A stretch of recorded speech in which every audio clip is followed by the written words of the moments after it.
ஒரு நாள் காட்டில் குட்டி முயல் மீண்டும் வெளியே சென்றது. இன்று அது யாரை சந்திக்கப் போகிறதோ பார்க்கலாம்.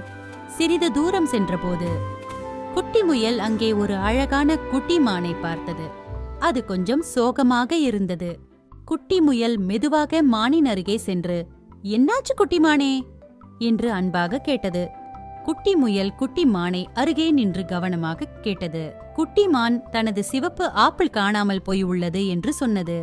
ஆனால் குட்டி முயல் அந்த சிவப்பு ஆப்பிளை முன்பே பார்த்திருந்தாலும் குட்டிமானிடம் "நான் பார்க்கல" என்று ஒரு பொய் சொன்னது. குட்டி முயல் ஒரு ஓரத்தில் நின்று குட்டிமானை கவனமாக பார்த்தது. குட்டிமான் தன் சிவப்பு ஆப்பிளைக் கண்டு பிடிக்க முயற்சித்தது. குட்டி முயல் தன் சொல்லிய பொய்யை நினைத்து மனதில் கவலைப்பட்டது. அது குட்டிமானை அருகில் கவனமாக பார்த்து சிந்தித்தது.